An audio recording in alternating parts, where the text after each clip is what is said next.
ça, c'est un problème que nous devons apporter des solutions. Tu vois? Ok. Donc vous êtes plutôt d'accord avec lui sur le fait qu'après avoir décroché ton diplôme, tu dois avoir un boulot. Bon, c'est normal en tant qu'étudiant, après l'obtention de ton diplôme, tu dois chercher à trouver un job. Mais est-ce que c'est une obligation? Est-ce que le fait de décrocher son diplôme est synonyme d'avoir un boulot? You are watching GameStuff TV Futuristic Show. Bonjour et bienvenue sur votre premier show sur GameStuff TV, un show empathique et futuriste concis pour fournir des informations précieuses et des idées inspirantes afin d'apporter positivement une valeur ajoutée et d'exceller en société à bras ouverts. Aujourd'hui, avec notre premier et très cher invité, M. Kilkembe, nous allons aborder une thématique portant sur la réussite après les études. Un sujet aussi très important et pertinent qui touche la société de nos jours et surtout les jeunes étudiants diplômés. Alors, merci d'avoir accepté notre invitation, M. Kilkembe. Pourriez-vous vous présenter, s'il vous plaît? Bonjour, je m'appelle Kilkembe, je suis un étudiant et aujourd'hui c'est un plaisir pour moi de prendre part à cette émission sur GameStuff TV. Merci bien. Donc, regardons cette vidéo relative à notre thématique qui nous a capté l'attention, d'où un point très important a été soulevé, et bien ce qui nous permettra de décrypter ensemble. Les études ou l'argent, qu'est-ce qui compte le plus? Un sujet qui a été entretenu par Zach Mwekassa, j'espère que vous les connaissez. Donc sans plus tarder, nous allons commencer. La plupart des gens qui ont fréquenté le bas de l'école n'ont pas gagné leur vie, comparativement à ceux qui n'ont jamais côtoyé le bas de l'école. Mais quel est le secret? Comment ça fait-il? Parce qu'on part à l'école, parce que dans notre tête, on sait que non, après avoir décroché ton diplôme, tu auras un boulot. Alors, après avoir décroché ton diplôme, tu auras un boulot. Monsieur Kilkembe, qu'en pensez-vous en tant qu'étudiant, après avoir décroché ton diplôme, tu auras un boulot? Ok, merci avant tout de me donner la parole. Déjà, je pense que c'est une question très pertinente qui concerne tout le monde. Tu sais, quand on étudie, comme on dit généralement, l'étude, c'est la réussite. Donc, je vois déjà qu'on parle de la réussite. Et surtout, quand tu décroches un diplôme et tu n'arrives pas à décrocher ton emploi, c'est qu'il y a un problème.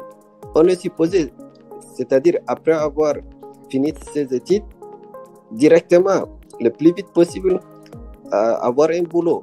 Mais dans ce cas, il y a un problème.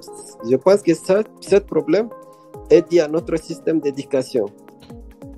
Nous sommes formés pour être employés, mais alors qu'il n'y a pas suffisamment d'emplois.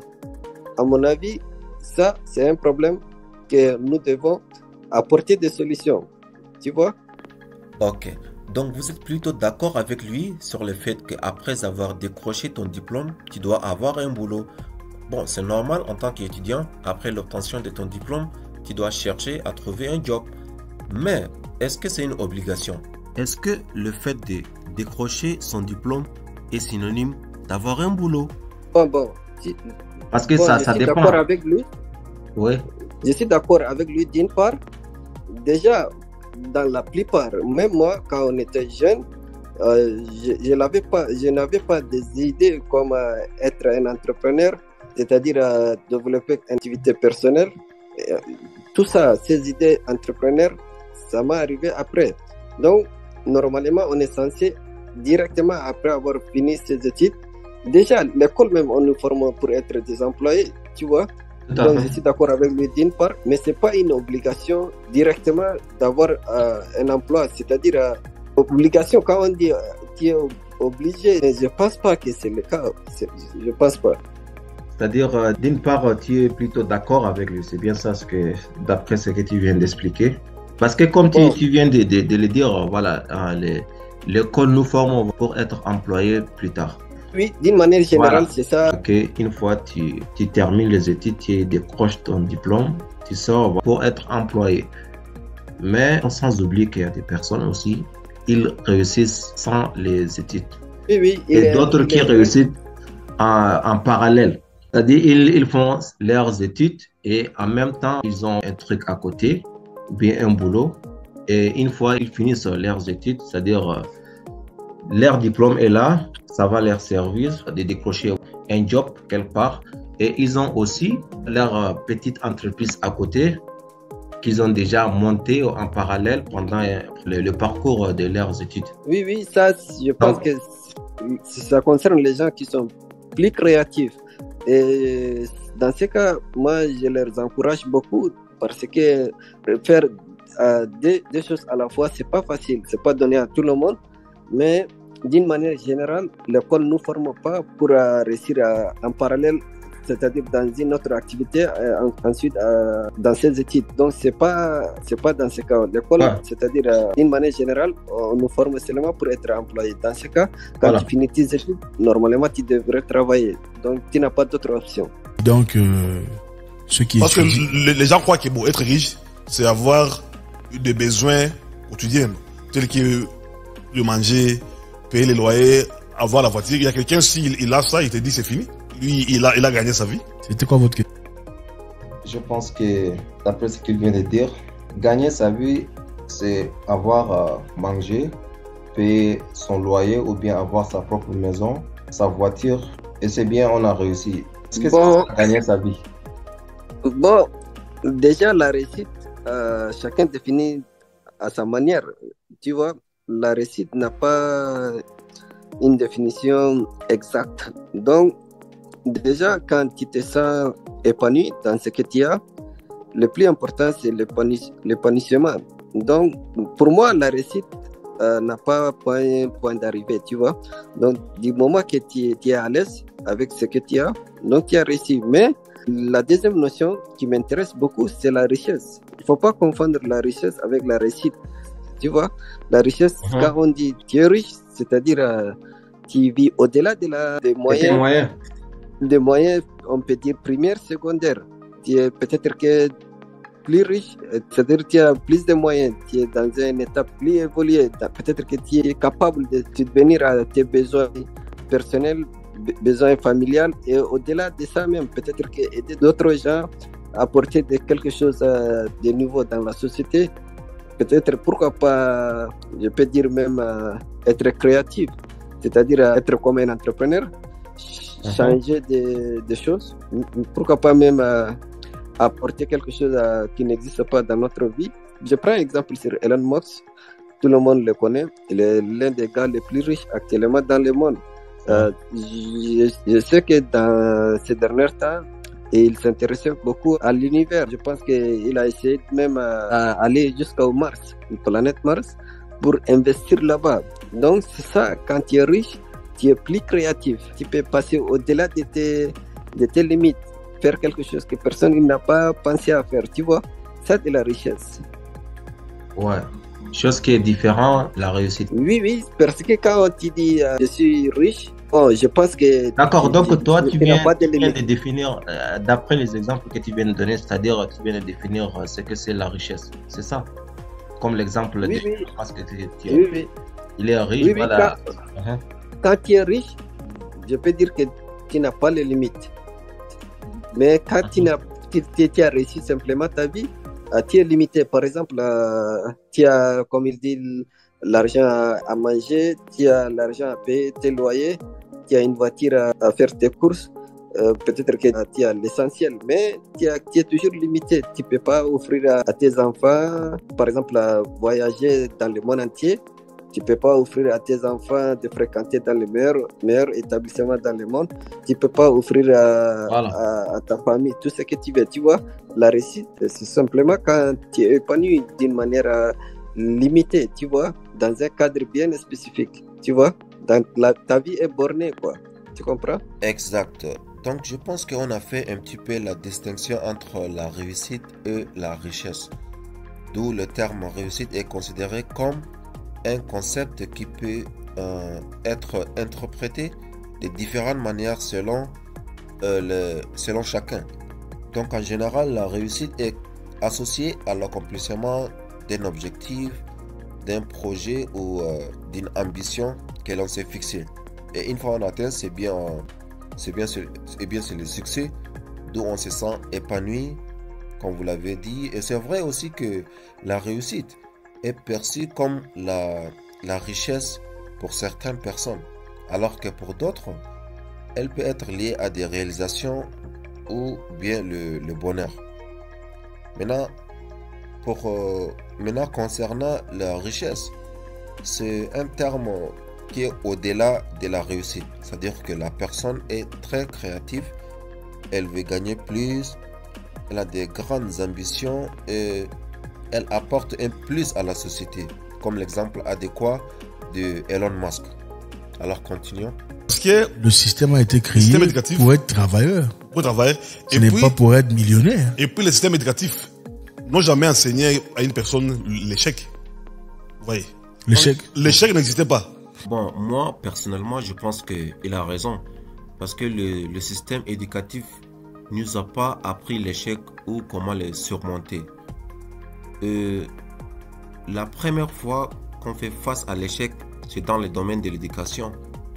C'est vrai, on ne se rend pas compte, mais c'est la première phase de l'échec. Donc là, si quelqu'un voilà, échoue dans telle classe et tout, on le voit, il est mal perçu, il a la pression des parents, etc. Et l'échec, sans le savoir, il fait partie aussi de la réussite. Tu vois un peu. Mais il y a aussi le cas d'exception, d'où certains parents encouragent leurs enfants, les comprennent et tout, mais ça reste dur à surmonter. Donc c'est pour cela que l'accompagnement ou l'assistance des parents est sollicité pendant le cursus scolaire de leurs enfants. Bon, à mon avis, bon, l'échec, ça fait partie de la vie. L'échec, souvent, c'est dur d'affronter quand on échoue. C'est pas facile d'assimiler l'échec, mais il faut quand même avoir le courage de continuer. Et ensuite, on se rend compte que grâce à l'échec, on a quand même de l'expérience, on a appris des choses qui vont nous servir devant, quoi, à l'avant. Donc, l'échec et la réussite sont les deux faces d'une seule pièce, tu comprends? Donc, il faut quand même apprécier l'un tout comme l'autre. On ne peut pas dire que je vais réussir, mais sans toutefois échouer. Donc, ça ne se fait pas, quoi. Il faut s'attendre à l'échec. Mais, comme il est dit, souvent, le système éducatif rejette totalement l'échec. On ne veut pas que quand une personne échoue, on le voit comme il travaille pas, est- genre, c'est quelqu'un qui se Voilà. donne à fond et tout. Mais alors que ça fait partie, voilà, de sa réussite. Oui, c'est ça. Donc, selon le système éducatif, l'échec, on te voit déjà comme un loser, quoi. Je pense que Idriss Aberkam, c'est un maître de conférence et c'est un gars qui est chevronné de doctorat. Il a plus de 3 doctorats à l'âge de 33 ans, si je pense bien. Il est français d'origine algérienne. Sur son œuvre intitulée, je pense que Libérez votre cerveau. Je pense qu'il parlait de l'échec. Pour lui,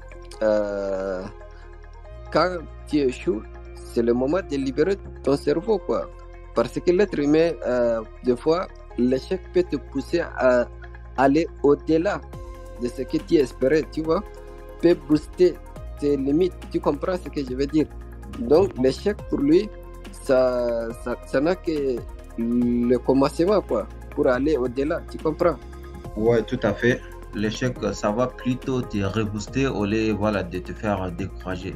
Ça va plutôt te donner, voilà, de l'énergie pour recommencer avec une nouvelle méthode ou bien stratégie pour aborder, bien pour recommencer ce que tu as déjà commencé et que tu étais tombé dedans.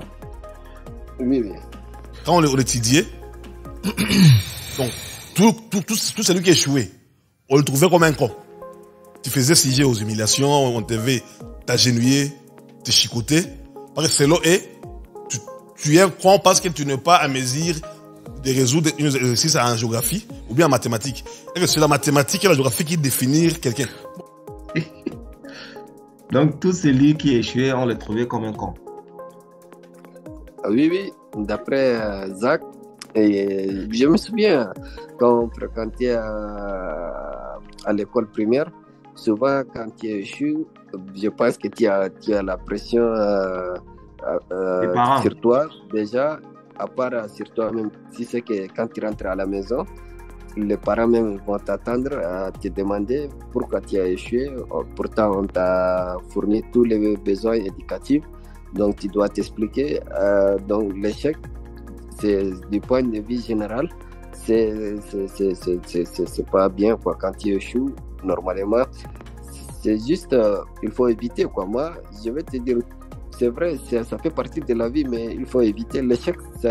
C'est décourageant. Ça dépend de l'échec, du niveau de l'échec. Mais certains échecs, c'est dur à surmonter. Donc, il faut faire tout pour surmonter l'échec, tu vois.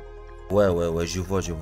L'échec peut être difficile à surmonter, mais il est important de se rappeler que nous faisons tous face à des échecs à un moment donné de notre vie.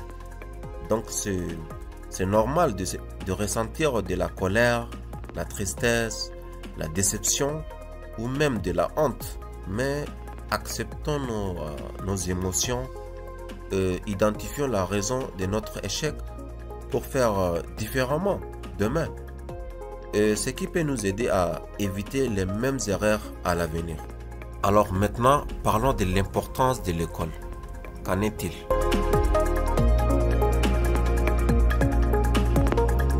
Ce contenu est partagé avec vous. Vous le trouvez intéressant, précieux ou divertissant? Avez-vous appris quelque chose? Très bien, ce fut un réel plaisir. Abonnez-vous et partagez. Merci de nous avoir suivis. À bientôt!